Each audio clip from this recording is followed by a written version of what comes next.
India కూటమి పక్షాలు మాక్ voting నిర్వహిస్తోంది.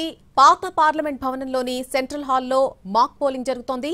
ఇండియా కూటమి పక్షాల ఎంపీలంతా కూడా ఈ మాక్ పోలింగ్ లో పాల్గొంటున్నారు. గత ఎన్నికల్లో 15 మంది ఎంపీలు వేసిన ఓట్లు చెల్లకపోవడంతో జాగ్రత్తలు తీసుకుంది ఇండియా కూటమి.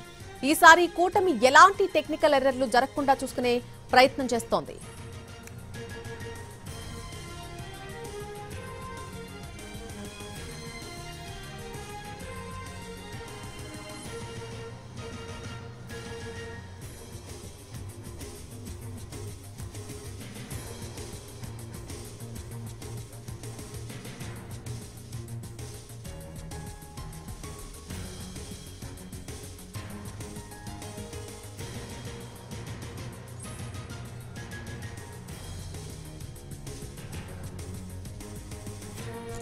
రేపే ఉపరాష్ట్రపతి ఎన్నిక ఉండబోతోంది. దీనికి సంబంధించి ఇండియా కూటమి పక్షాలు మాక్ ఓటింగ్ ప్రస్తుతం నిర్వహిస్తోంది.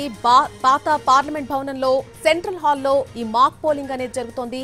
ఈ మాక్ పోలింగ్ కి సంబంధించి పూర్తి అప్డేట్ మా ప్రతినిధి ప్రసాద్ అందిస్తారు. ప్రసాద్, ప్రస్తుతం జరుగుతున్న ఈ మాక్ పోలింగ్ కి సంబంధించి పూర్తి ఇన్ఫర్మేషన్ ఏంటి?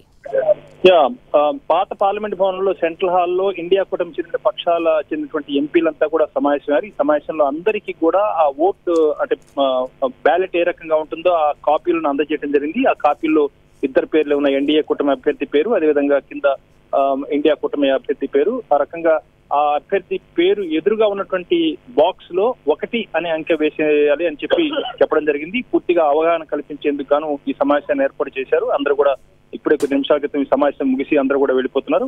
ముందుగా కాంగ్రెస్ పార్టీ చెందినటువంటి సీనియర్ నేత జయరాం రమేష్ ఈ అవగాహన కల్పించే కార్యక్రమంలో అందరిని ఉద్దేశించి మాట్లాడడం జరిగింది. ఆ తర్వాత సమాజ్వాదీ పార్టీ చెందినటువంటి నేత కూడా ఈ సమావేశంలో పాల్గొని ఏ రకంగా సభ్యులు ఈ ఓటింగ్ లో పాల్గొనాలన్న అంశంపై అవగాహన కల్పించడం జరిగింది. కేవలం ఒక అరగంటలోనే ఈ సమావేశం ముగిసిపోయింది. వెంటనే అందరూ కూడా వెళ్తున్నారు. రేపు ఉదయం 10 గంటలకు ప్రారంభమైన ఓటింగ్ ప్రక్రియలో తొలి గంటలోనే అందరూ కూడా వచ్చి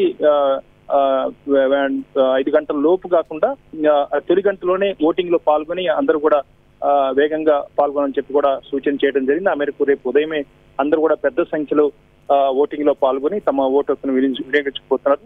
బహుశా మధ్యాహ్నం వరకు కూడా దాదాపు 782 మంది సభ్యులుగా ఓటర్లుగా ఉన్నటువంటి ఇదంతా కూడా తమ ఓటు హక్కును వినియోగించుకునే అవకాశం ఉంది. అయితే నిబంధనల ప్రకారం ఉదయం 10 గంటల నుంచి సాయంత్రం 5 గంటల వరకు కూడా ఈ ఓటింగ్ ప్రక్రియ కొనసాగుతుంది. ఆ మేరకు 5 గంటల తర్వాత వెంటనే ఓట్ల లెక్కింపు, అదేవిధంగా ఫలితాలు వెలువడిన 1 గంట లోగానే పూర్తయ్యేందుకు అవకాశం ఉంది. రేపు మధ్యాహ్నం రేపు సాయంత్రం తర్వాత 1 గంట తర్వాత వచ్చే ఫలితాల్లో తదుపరి 17వ భారత ఉపరాష్ట్రపతి ఎవరన్న అంశంపై స్పష్టంగా తెలిసే అవకాశం ఉంది. అయితే ప్రసాద్, రేపు 17వ ఉపరాష్ట్రపతి ఎవరు అనేది తెలిసిపోబోతుంది. రేపు ఎన్నిక ఉండబోతుంది. దీనికి సంబంధించి ఇండియా కూటమికి చెందినటువంటి నేతల దగ్గర నుంచి ఎటువంటి రియాక్షన్ వినిపిస్తోంది? ఎంత కాన్ఫిడెన్స్ తో కనిపిస్తున్నారు?